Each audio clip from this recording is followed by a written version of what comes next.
mon frère Michel vient juste de quitter. J'aurais aimé ça qu'il soit témoin de ça parce que lorsqu'on dit justement que le Seigneur est vivant, on en a souvent une belle preuve. Puis on sait que Gédéon avait besoin justement d'avoir une confirmation pour la délivrance d'Israël. Il a demandé dans un premier temps une chose qui était peut-être impossible, ou possible d'une certaine façon, mais la deuxième fois qu'il lui a demandé quelque chose, c'était vraiment quelque chose qui était impossible de réaliser. Et il savait à ce moment-là que ça venait du Seigneur. Et tantôt, l'exhortation de mon frère Michel, justement, m'a vraiment touché.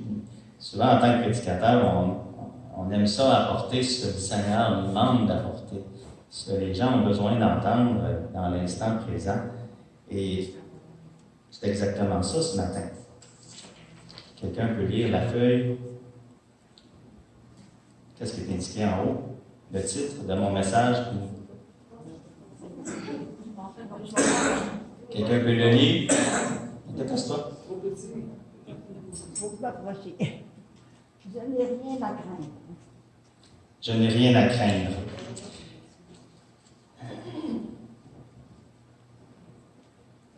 Certainement. Je pense que oui, dans les temps qu'on vit présentement, on n'a rien à craindre, frères et sœurs.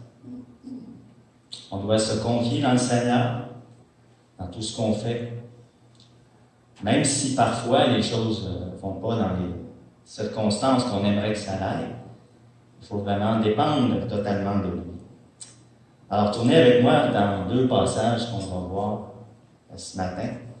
En Proverbe 1,33, le premier. Proverbe 1,33.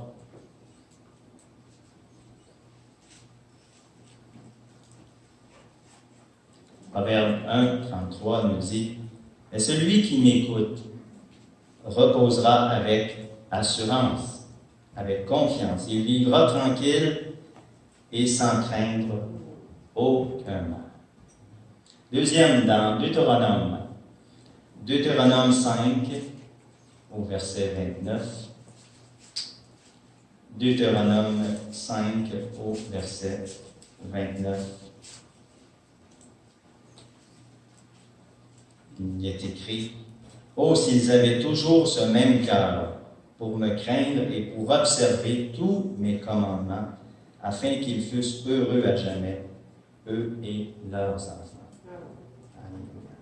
Père éternel, on est réunis ce matin en ce lieu béni pour entendre ce que tu veux nous communiquer par ton Saint-Esprit. On sait, Seigneur, que tu es là, que tu es avec nous. Dirige-nous, Seigneur, dirige notre entendement et notre esprit vers ce que tu veux que nous portions notre attention. Seigneur, afin de pouvoir accomplir ta volonté dans nos vies, rends-nous attentifs, Seigneur, à ta parole et capables de saisir tout ce qui s'y trouve pour que nous puissions l'utiliser, pour que nous puissions l'appliquer dans notre marche de tous les jours et surtout, Seigneur Dieu, dans ces temps de la fin. On te le demande au nom de Jésus-Christ, ton Fils. Amen. Amen. Oui, frères et sœurs, le titre du message, je n'ai rien à craindre. Et j'avais en tête, avant de commencer, le psaume 23, qu'on peut lire ensemble, qui nous démontre que le Seigneur est là avec nous. On n'a rien à craindre, même peu importe les situations dans lesquelles on peut se trouver. Le psaume 23 nous dit « L'Éternel est mon berger, je ne manquerai de rien. Il me fait reposer dans de verts pâturages, il me dirige près des eaux paisibles. Il restaure mon âme, il me conduit dans les sentiers de la justice à cause de son nom. Quand je marche dans la vallée de l'ombre de la mort, je ne crains aucun mal, car tu es avec moi. Ta houlette et ton bâton me rassurent. Tu dresses devant moi une table en face de mes adversaires. Tu oins d'huile ma tête et ma coupe déborde. Oui, le bonheur et la grâce m'accompagneront tous les jours de ma vie, et j'habiterai dans la maison de l'Éternel jusqu'à la fin de mes jours. Amen. Alléluia. C'est notre désir à chacun d'entre nous, frères et sœurs, de suivre le Seigneur, et souvent, on peut craindre. On peut craindre toutes sortes de choses. Et s'il y a une chose qui empêche souvent les gens de dormir la nuit, qui les font craindre le lendemain, et aussi ce qui les font peut-être rêver. Hein? Souvent, on a des rêves qui peuvent nous venir. C'est d'être troublé par quelque chose pour lequel on n'est pas maître des circonstances et incapable souvent d'en connaître même la provenance et de savoir quand ça va se terminer, ces choses qu'on est en train de vivre. Et ces personnes-là veulent, dans un certain sens, tant bien que mal, essayer de comprendre la situation dans laquelle ils sont. Mais leur esprit est tellement envahi par toutes sortes de scénarios pour essayer de comprendre cette situation-là dans laquelle ils sont, qu'ils sont affligés, complètement affligés par cette situation-là. Ils se demandent s'il n'y a pas quelqu'un qui va venir les en délivrer. Et je crois que c'est un peu l'histoire qu'a vécu Pharaon avec les 2 songes qu'il a eus. On va regarder ça ensemble. Parce que Pharaon, suite à ses rêves, ses songes qu'il a eus, il est demeuré avec l'esprit agité. Alors, regardons dans Genèse 41. Genèse 41.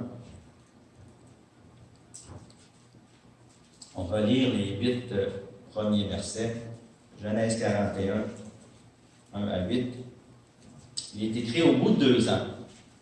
Pharaon eut un songe. Voici, il se tenait près du fleuve, et voici 7 vaches, belles à voir et grasses de chair, montèrent hors du fleuve et se mirent à paître dans la prairie. Souvent, on a des rêves qui sont agréables. Hein? Ce n'est pas toujours des rêves méchants, mais il y a des rêves, des fois, qui peuvent être agréables. Cette autre vache laide à voir et maigre de chair montèrent derrière elle hors du fleuve et se terrent à leur côté sur le bord du fleuve. Les vaches laides à voir et maigres de chair mangèrent les 7 vaches belles à voir et grasses de chair, et Pharaon s'éveilla. Les rêves, c'est vraiment pénible.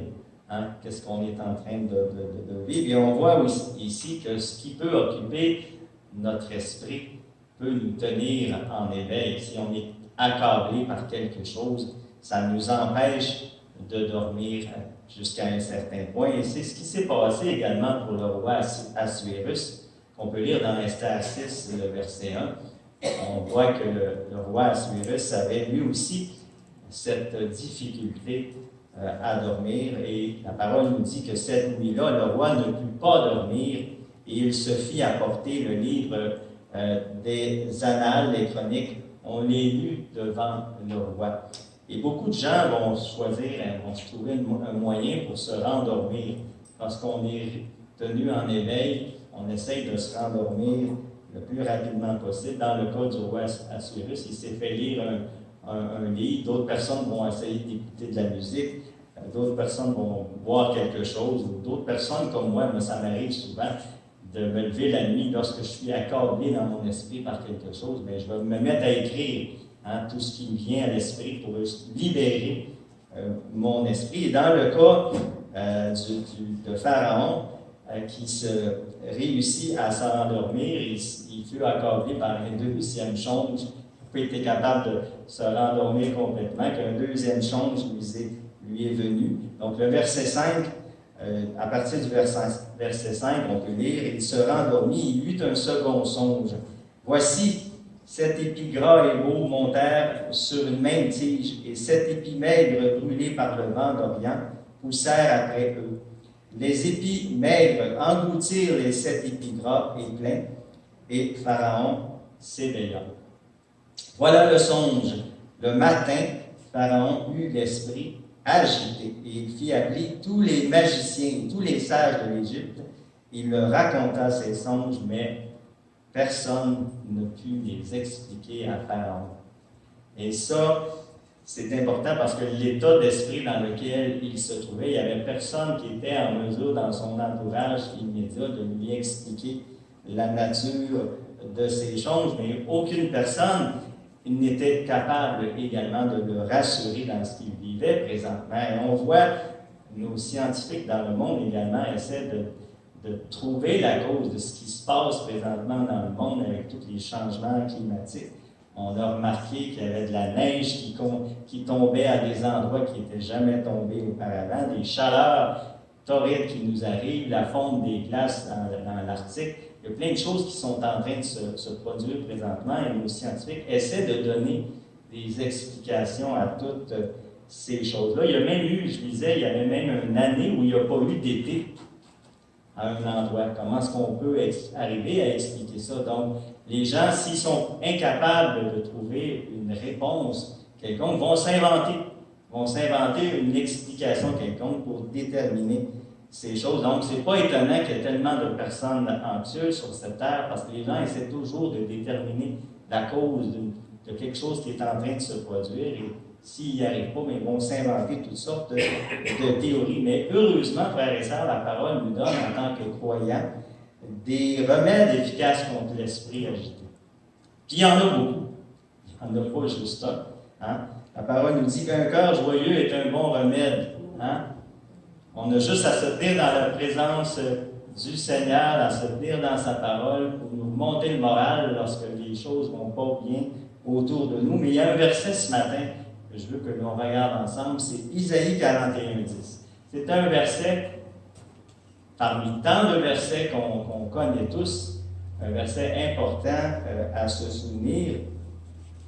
C'est un très bon exemple de remède pour chacun d'entre nous lorsque nous avons l'esprit agité. Ésaïe 41:10 nous dit « Ne crains rien, car je suis avec toi. » Hein?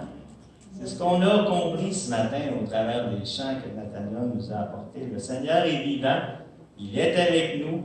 Ne crains rien, car je suis avec toi. Ne promène pas des regards inquiets, car je suis ton Dieu. Je te fortifie, je viens à ton secours et je te soutiens de ma droite triomphante. Alléluia. C'est ce genre de verset, frères et sœurs, qu'on a besoin dans nos vies pour ne pas avoir l'esprit agité. Quel merveilleux remède, quel merveilleux encouragement que le Seigneur nous donne dans sa parole. Ne crains rien car je suis avec toi. Et si on y pense sérieusement à ces mots-là, c'est tout ce qu'on a besoin, frères et sœurs, aujourd'hui et également dans le futur. Peu importe la situation dans laquelle on est, où on se trouve présentement, de savoir que le Seigneur est avec nous dans cette situation et toutes les situations que nous pourrons également vivre dans le futur, sachant qu'on n'a rien à redouter concernant le présent et surtout le futur. Et comme on l'a dit, comme notre frère Michel nous l'a dit tantôt, Romains 8:31 nous dit quoi? Si Dieu est pour nous, qui sera contre nous? Et ça, c'est pour ça que je suis émerveillé de voir qu'au travers de l'Esprit de Dieu, l'Esprit est à l'œuvre, même dans l'Assemblée. Et je crois Isaac l'avait expérimenté dans sa propre vie lui-même lorsque Abimelech et ceux qui étaient avec lui ont voulu s'en prendre à Isaac et à ses serviteurs qui avaient creusé des puits sur le territoire des Philistins. L'Éternel a rassuré Isaac dans ce qu'il était en train de vivre et qu'il allait le bénir, allait lui accorder des bénédictions dans sa vie prochainement. Alors, frères et sœurs, on doit tirer une grande leçon du verset qu'on va lire tantôt concernant ça. Lorsque des obstacles se dressent devant nous, et on en a tous de ces montagnes-là, le Seigneur est capable, frères et sœurs, de les aplanir, ces montagnes-là qui se dressent devant nous, est capable également, au travers de toutes ces choses que nous vivons, et on sait très bien que des fois, dans nos vies, il y a plusieurs choses qui nous arrivent consécutivement. Et Job l'a expérimenté, lui aussi, ces choses consécutives qui sont arrivées dans sa vie, qui ont fait en sorte qu'il aurait pu se décourager, mais Job ne s'est pas découragé au travers de tout cela. Il savait très bien que c'était l'Éternel qui permettait ces choses dans sa vie, afin qu'il y ait un but. Il y a toujours un but aux épreuves que nous sommes en train de vivre, et qu'on ne soit pas découragé également au travers des critiques, au travers de l'opposition qui est en train de s'établir présentement dans ce monde, sachant que le Seigneur, comme on l'a entendu tantôt, se lèvera le dernier sur la terre. On doit prendre courage, on doit prendre confiance, comme Josué lui aussi a dû prendre courage. Le Seigneur le fortifie au travers de l'immense tâche qu'il avait de prendre la relève de Moïse. Donc, on a besoin, nous aussi, frères et sœurs, d'être fortifiés. Et on trouve cette fortification-là souvent dans les versets de la parole de Dieu. On va regarder l'exemple d'Isaac dans Genèse 26.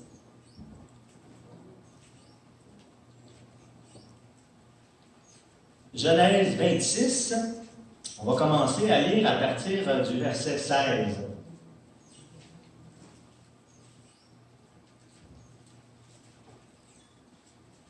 Donc, Genèse 26, à partir du verset 16, on va lire jusqu'au verset 24, il est écrit « Et Abimelech dit à Isaac, va-t'en chez nous, car tu es beaucoup plus puissant que nous. » Isaac a obtempéré. Isaac partit de là et campa dans la vallée de Guérar où il s'établit. Et on sait très bien qu'on ne sera pas apprécié par les gens à qui on témoigne, par les gens à qui on apporte l'Évangile. Et on sait que Paul a vécu cette situation-là, lui aussi, lorsqu'il a voulu apporter l'Évangile aux Juifs. Et le Seigneur lui a dit à un moment donné, qu'on peut lire dans Acte 22, il l'a rassuré dans la situation dans laquelle il se trouvait.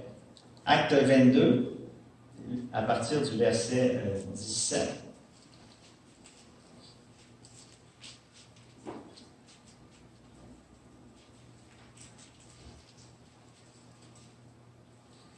Il est écrit, de retour à Jérusalem, comme je priais dans le temple, je fus ravi en extase et je vis le Seigneur qui me disait, hâte-toi et sors promptement de Jérusalem, parce qu'ils ne recevront pas ton témoignage sur moi. Ils ne recevront pas ton témoignage sur moi. Et au verset 21, il est écrit, alors il me dit, va-t'en, je t'enverrai au loin vers les nations. On sait qu'on ne sera pas, assurément pas à notre place.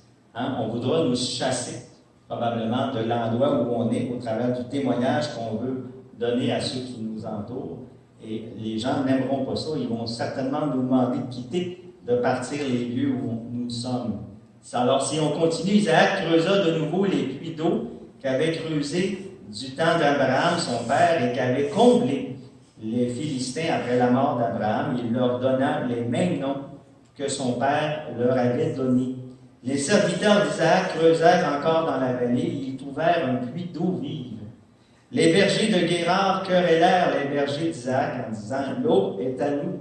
Et on sait qu'on dans ces temps de la fin, on aura des gens qui seront égoïstes, hein, qui voudront garder tout pour eux. Hein? On vit dans ces temps-là présentement, et c'est ce que 2 Timothée 3, le verset 1 à 2 nous dit, qu'on va vivre dans ces temps difficiles où les gens seront égoïstes. L'eau est à nous, et il donna au puits le nom d'Ézec parce qu'il s'était disputé avec lui. Ses serviteurs creusèrent un autre puits au sujet duquel on chercha aussi querelle, et il l'appela Sitna.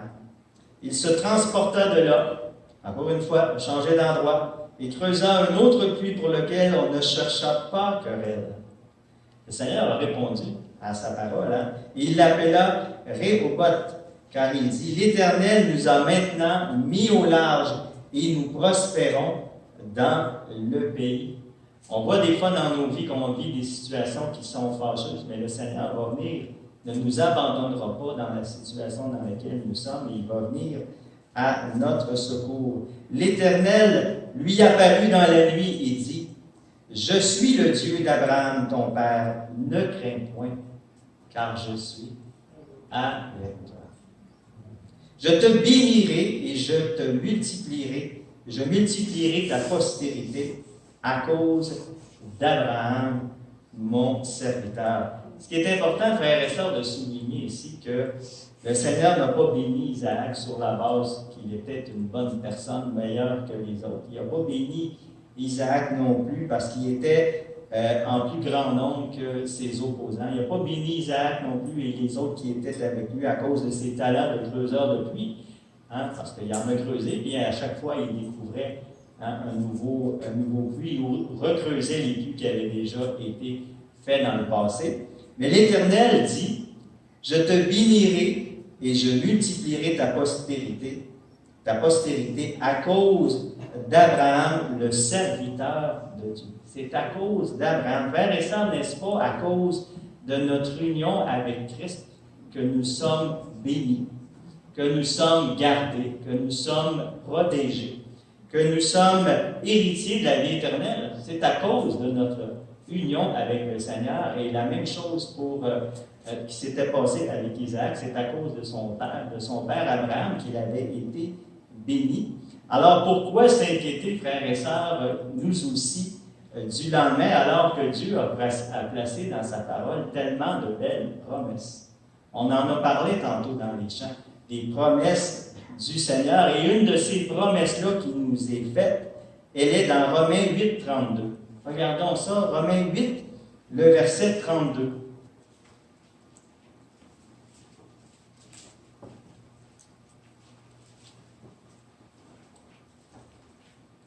C'est tellement intéressant de voir à quel point le Seigneur nous aime, à quel point le Seigneur désire nous bénir, frères et sœurs. Romains 8, 32 nous dit, « Lui qui n'a point épargné son propre Fils, mais qui l'a livré pour nous tous, comment ne nous donnera-t-il pas aussi toutes choses avec lui? » Pouvons-nous un seul instant douter, frères et sœurs, que celui qui n'a pas hésité à un seul instant à offrir son propre Fils, son Fils unique en sacrifice pour nous, viendrait maintenant nous abandonner dans notre sort, dans ce que nous sommes présentement en train de vivre, ou chercherait tout simplement à nous détruire au travers des épreuves auxquelles il nous permet d'avoir. Et même Job, au travers dans sa maladie, ne pouvait s'imaginer que le Seigneur pouvait s'en prendre à lui et le détruire. On peut lire dans Job 10. Regardons ensemble dans Job, chapitre 10, les versets 7 à 12. Combien Job était reconnaissant, combien Job savait comment est-ce que le Seigneur avait pris soin de lui. Et comment nous aussi, frères et sœurs, on devrait s'en souvenir, s'en rappeler. Sachant bien, nous dit la parole, que je ne suis pas coupable et que nul ne peut me délivrer de ta main. Tes mains m'ont formé et m'ont créé. Elles m'ont fait tout entier et tu me détruirais? Non. Non, Seigneur, ça ne se peut pas. Souviens-toi que tu m'as façonné comme de l'argile. Voudrais-tu de nouveau me réduire en poussière? Impensable, Seigneur. Je ne peux pas croire ça. Il continue son plaidoyer. Ne m'as-tu pas coulé comme du lait?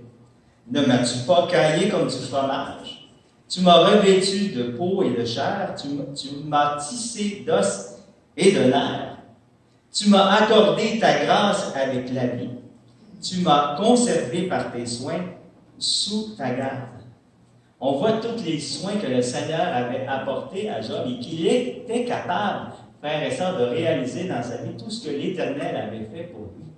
Est-ce que nous aussi, on est capable de voir la main du Seigneur qui est agissante dans notre vie de la même manière? C'est lui qui nous a donné la vie, au même titre que Job. Réalisons comme Job, frères et sœurs, afin de lui rendre grâce, nous aussi, tout ce que Dieu a fait pour nous, tout ce que le Seigneur fait maintenant encore pour nous et tout ce qu'il fera également dans le futur, car combien le prix pour nous sauver a été grand. Combien les souffrances de Christ ont été grandes également, et certainement que tout le reste, tout ce qu'il peut pourvoir à nos besoins, c'est rien pour lui parce qu'il a donné son Fils unique pour nous. Alors pourquoi, frères et sœurs, s'inquiéter du reste et s'empêcher de dormir lorsque le Seigneur nous dit dans sa parole en Philippiens 4 au verset 19, Philippiens 4, le verset 19, Paul nous dit, « Et mon Dieu pourvoira à tous vos besoins. Et mon Dieu pourvoira à tous vos besoins selon sa richesse avec gloire en Jésus-Christ. » Frères et sœurs, n'avons-nous pas le même Dieu? N'avons-nous pas le même Dieu? Et ce que l'on peut attendre du Seigneur et ce que l'on peut s'attendre également de lui n'est pas limité à ce qu'on peut s'imaginer, à ce qu'on peut penser, parce que nous sommes ses enfants. Nous lui appartenons, c'est ce qu'on a entendu ce matin. On est ses enfants et quel père n'aime pas prendre soin de ses enfants, mais ce n'est pas une incitation à tout dépenser, à tout faire de façon incorrecte, on est ses ambassadeurs, on est ses intendants, on veut être de bons intendants devant le Seigneur, non pas tout dilapider, s'attendre que le Seigneur va combler la différence. Et souvent, malheureusement, frères et sœurs, par crainte de manquer de quelque chose, est-ce que ça vous est déjà arrivé de penser que vous alliez manquer de quelque chose? À ce moment-là, on s'empêche de faire quelque chose que le Seigneur voudrait qu'on fasse quand même si on pense dans notre tête. Et c'est la nature humaine qui est faite ainsi, c'est l'insécurité, si on pourrait dire, qui prend le dessus sur notre foi et qui nous freine jusqu'à un certain point dans notre élan ou dans nos élans de générosité. Et je crois que c'est un peu ce qui s'est passé avec cette veuve. On va regarder cet exemple-là, cette veuve de Sarepta, lorsque le prophète Élie s'est présenté à elle, selon la parole de l'Éternel, pour être nourri par elle. Regardons ensemble dans 1er Roi. 1er Roi 17.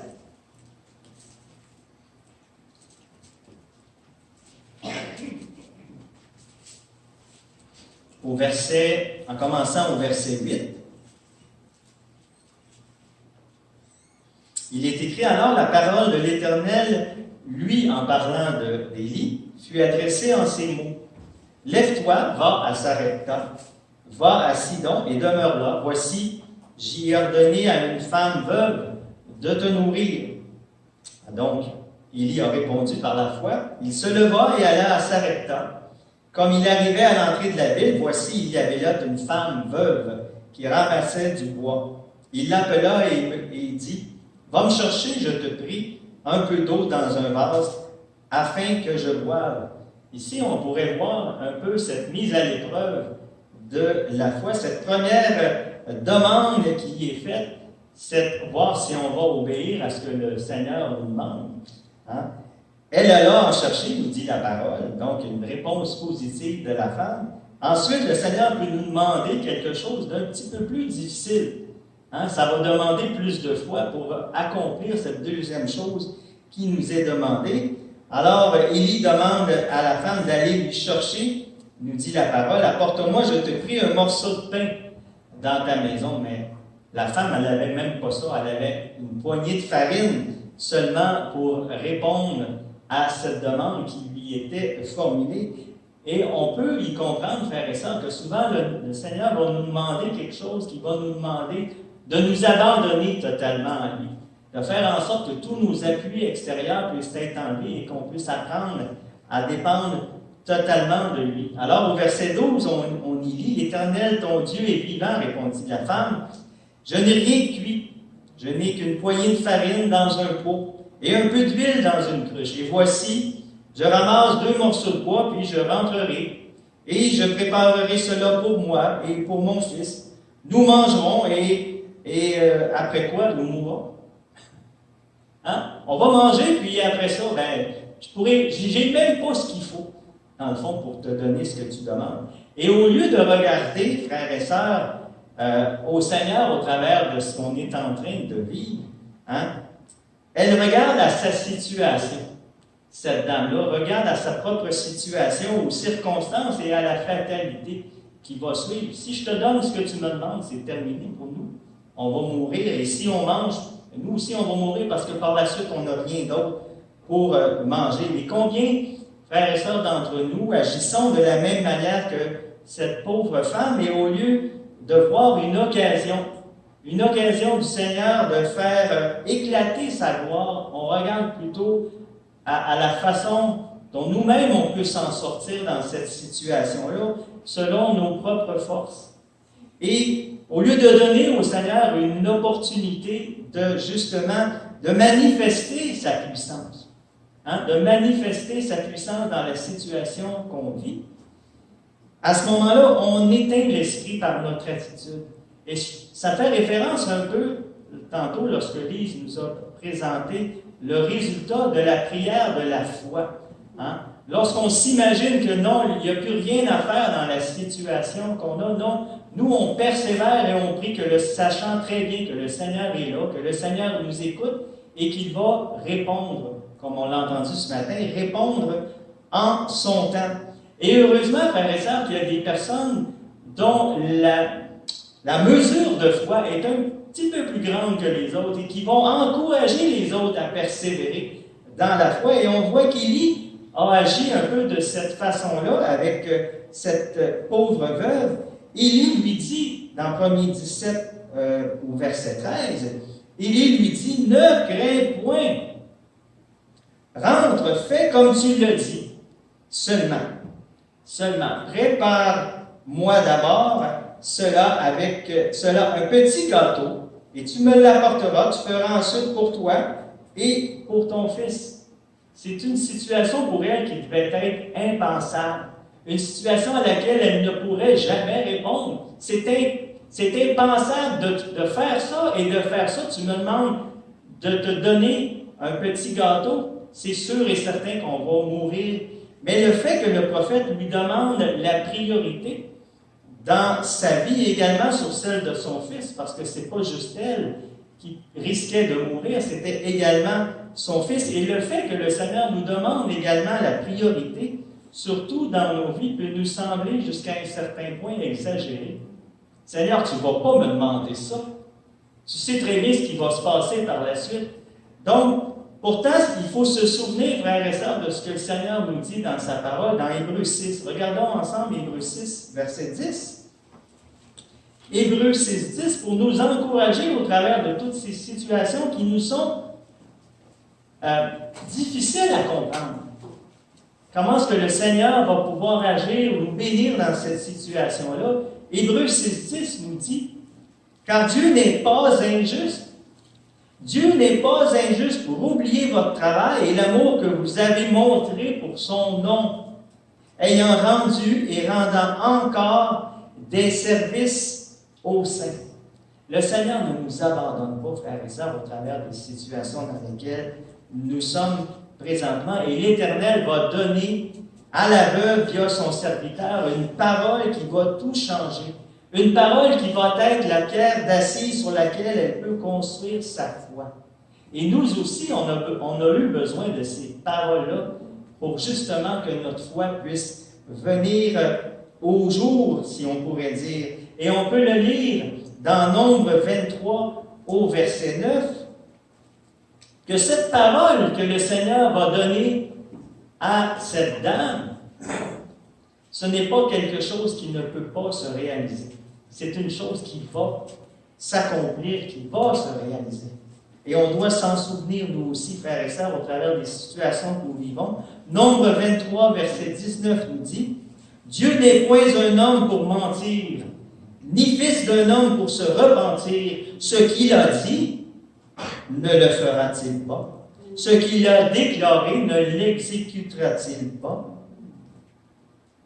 Et Élie dit à la veuve au verset 14, « Car ainsi parle l'Éternel, le Dieu d'Israël. » Donc l'Éternel avait dit quelque chose, ou allait dire quelque chose, accomplir ce qu'il avait dit.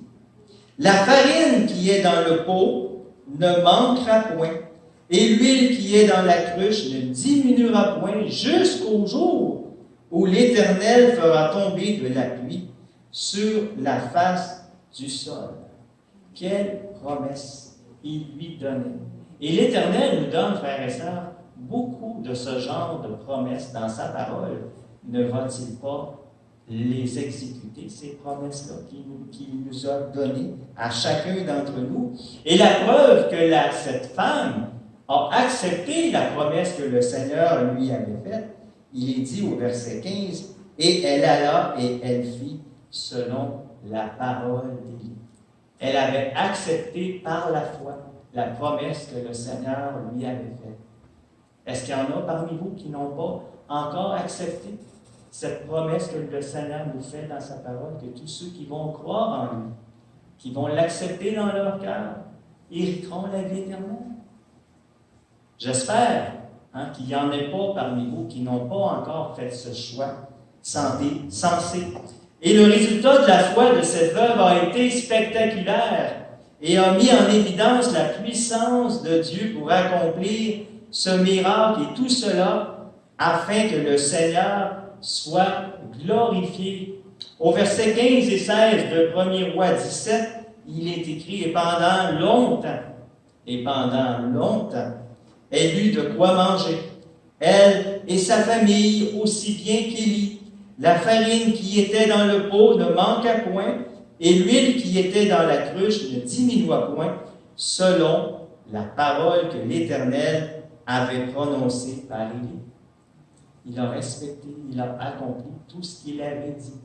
Frères et sœurs, croyons que le Seigneur va répondre également favorablement en fonction des promesses qu'il nous donne dans sa parole. Et il faut toujours regarder à ce que le Seigneur nous donne dans sa parole pour chasser toutes les craintes, chasser toutes les peurs qu'on peut souvent avoir dans notre esprit qui font en sorte qu'on n'obéit pas, qu'on n'exécute pas ce que le Seigneur nous dit de faire. Un exemple nous est donné, regardons dans 2 Corinthiens 9, 8. 2 Corinthiens 9, le verset 8. Paul nous dit à ce moment-là, « Et Dieu put vous combler. » Nous combler. Dieu peut nous combler de toutes sortes de grâces, afin que, possédant toujours en toutes choses de quoi satisfaire à tous vos besoins, pas juste certains, à tous vos besoins, vous ayez encore en abondance pour toute bonne œuvre. Il nous en reste encore, une fois qu'on a utilisé ce que le Seigneur veut qu'on fasse pour lui. Il nous en reste encore pour accomplir d'autres choses. Il est possible, frères et sœurs, que l'on retienne peut-être une somme d'argent à cause de toutes sortes de situations, et j'en ai mis quelques-unes. Peut-être qu'on est serré à un moment ou à un autre dans nos finances. Peut-être qu'on a déjà planifié, durant le courant de la semaine, de faire un autre achat. Peut-être qu'on a déjà donné la semaine précédente. Mais savez-vous une chose, le Seigneur peut nous mettre à cœur d'accomplir quelque chose pour lui malgré tout, et il va répondre à nos besoins. On n'a pas besoin de craindre, frères et sœurs, on n'a pas besoin de s'inquiéter du lendemain. Rappelons-nous que nous lui appartenons et que nous sommes seulement des intendants, des biens qu'il nous donne. C'est important, frères et sœurs, de se rappeler de ces choses. Ça ne sert à rien d'accumuler, ça ne sert à rien d'être riche pour soi-même. Il faut être riche pour qui? Pour le Seigneur. Hein? Il faut être riche pour le Seigneur. Et il nous donne cet exemple-là du riche insensé qui avait accumulé des biens et qui voulait avoir un endroit pour en mettre encore plus. Mais Paul dit dans 1 Timothée 6, verset 17, pour ceux et celles qui ont peut-être cette tendance d'accumuler des choses, ou pour ceux qui ont beaucoup de biens, recommande aux riches du présent siècle de ne pas être orgueilleux, de ne pas mettre leur espérance dans des richesses, quoi? Incertaines. Des richesses incertaines.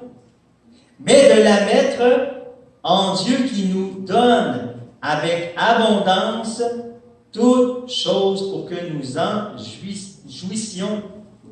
Et très certainement, frères et sœurs, on pourrait s'imaginer que ce verset-là s'adresse seulement à des gens qui sont fortunés.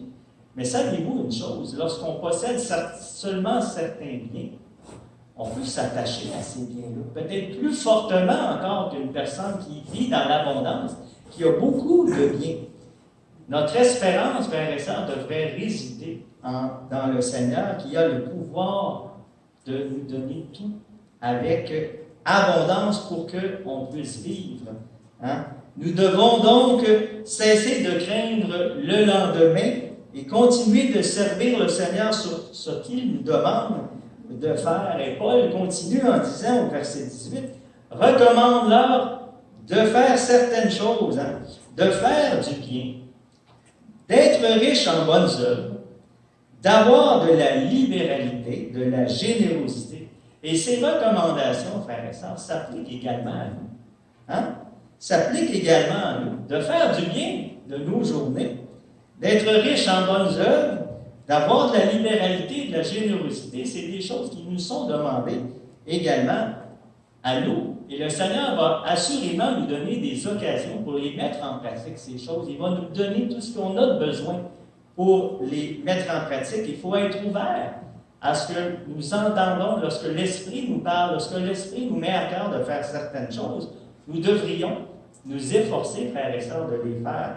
On a un bel exemple. Paul nous donne cet exemple-là des Macédoniens, qu'on va regarder dans 2 Corinthiens. 2 Corinthiens, chapitre 8, les versets 1er au verset 5. Et on sait, Paul nous décrit un peu la situation dans laquelle se trouvaient les Macédoniens pour inciter justement les Corinthiens à faire de même au travers de ce qu'ils vivaient eux-mêmes. Donc il est écrit, « Nous vous faisons connaître, frères, la grâce de Dieu qui s'est manifestée dans les églises de la Macédoine, au milieu de beaucoup de tribulations qui les ont éprouvées. Leur joie débordante et leur pauvreté profonde ont produit avec abondance de riches libéralités de leur part. Ils l'ont, je l'atteste, donné volontairement. Il n'y a pas personne qui leur a tordu le bras pour qu'ils donnent, selon leurs moyens et même au-delà de leurs moyens, nous demandant avec de grandes instances la grâce de prendre part à l'assistance destinée aux saints. Quand les gens ont ce désir-là d'aider les autres, c'est beau de voir ça. Et non seulement ils ont contribué comme nous l'espérions, mais ils se sont d'abord donnés eux-mêmes au Seigneur, puis à nous par la volonté de Dieu. Et on aurait pu croire qu'au travers de toutes ces tribulations, au travers de toutes ces afflictions que les Macédoniens avaient, au travers des épreuves qu'ils vivaient, que ça leur aurait induit justement leur générosité à être moins généreux, si on pourrait dire, dans leurs offrandes ou dans l'aide qu'ils apportaient aux autres églises. Mais non, ils ont donné encore plus. Et je me suis demandé comment est-ce qu'on peut en arriver à expliquer cette chose-là, qu'au travers des épreuves, la parole nous dit, leur pauvreté profonde. Il n'y avait pas grand-chose entre les mains, mais malgré tout, ils ont quand même donné au-delà de ce que les autres auraient pu penser, s'imaginer qu'ils auraient fait. Mais la réponse, frères et sœurs, on la trouve au verset 1. Au verset 1, il est écrit « La grâce de Dieu qui s'est manifestée dans les églises de la Macédoine. » C'est cette grâce-là qu'ils ont reçue.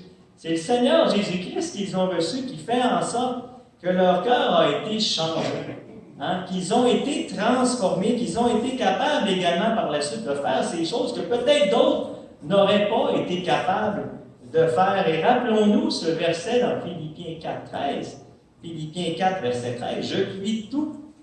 Je puis tout par celui qui me fortifie. Malgré toutes ces épreuves que les Macédoniens avaient pu vivre, ils avaient reçu la grâce de Dieu dans leur vie. Ils étaient maintenant capables, par la grâce de Dieu, de faire des choses que peut-être d'autres personnes n'auraient pas pu faire. Et comment expliquer qu'au travers d'épreuves difficiles que les Macédoniens ont vécues, la joie et la force puissent quand même être présentes?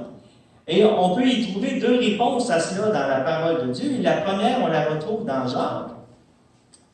Jacques, chapitre 1.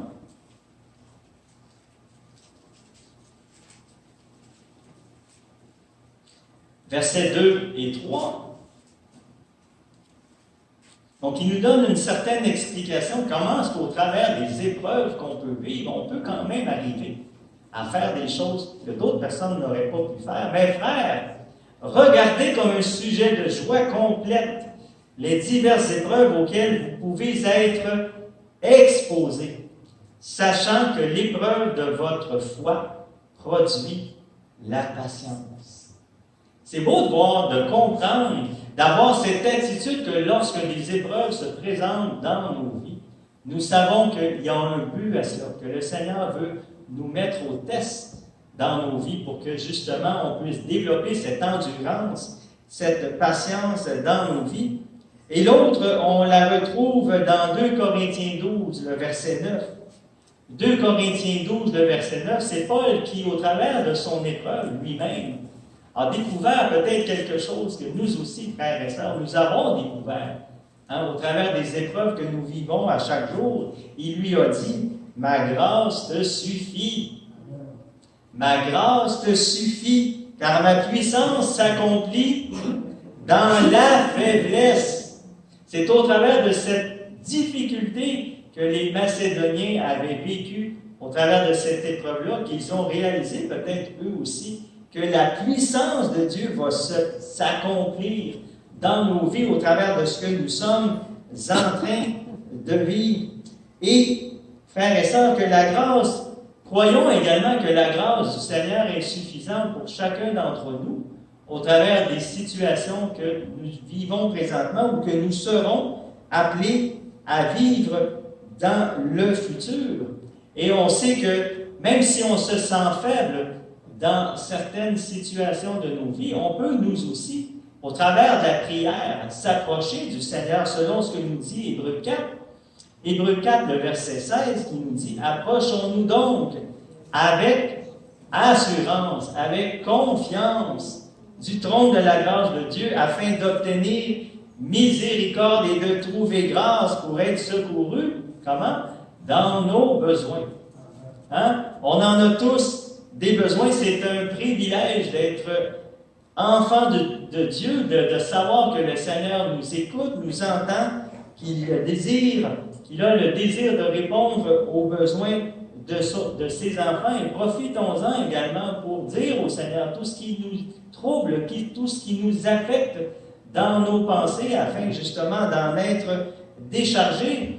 1 Pierre 5, 7 nous dit « Et déchargez-vous sur lui de tous vos soucis, tout ce qui nous accable, tout ce qui nous ennuie, tout ce qui nous empêche justement d'avancer pour le Seigneur. » Et il nous dit également dans sa parole, dans Matthieu 6, 34, « Ne vous inquiétez donc pas du lendemain. » On n'a pas à s'inquiéter, frères et sœurs, de ce qui va survenir dans le futur. Le Seigneur est avec nous et il prend soin de nous. En conclusion, dans ces temps difficiles qu'on vit présentement et qui se pointent certainement à l'horizon, il y a 3 choses, frères et sœurs, qui est important de faire, de réaliser. Et notre première chose, c'est de ne pas nous inquiéter outre mesure. De s'inquiéter, de s'alarmer, d'exagérer les situations que nous sommes en train de vivre. De c'est pas bon pour la santé, de s'inquiéter constamment des choses que l'on vit présentement ou qui nous entourent. Deuxième chose, c'est d'avoir une confiance inébranlable dans le Seigneur qui va pourvoir. Il y a un chant qui dit « Mon avenir est dans ta sûre main. » Hein? Mon avenir est dans ta sûre main. Je me confie en toi et je sais que tu es mon Dieu. Et comme on l'a dit tantôt, nous servons le même Dieu que l'apôtre Paul, donc on doit toujours dépendre de lui, se confier en lui. Et la dernière chose, que nos yeux, nos pensées soient sur le Seigneur et sur sa parole, afin d'être encouragés, afin d'être soutenus au travers de ce que nous vivons. La parole nous dit, dans Matthieu 6, 33, une dernière parole, « Cherchez premièrement le royaume de Dieu et sa justice, et toutes ces choses vous seront données par-dessus. » On doit baser, frères et sœurs, notre vie sur les Écritures, sur ce que la parole de Dieu nous enseigne. Et si on veut que notre insécurité diminue, choisissons, frères et sœurs, de nous confier dans le Seigneur, demeurons à ses côtés et laissons-nous diriger par sa parole qui est sûre et certaine. Amen. Amen. Alléluia.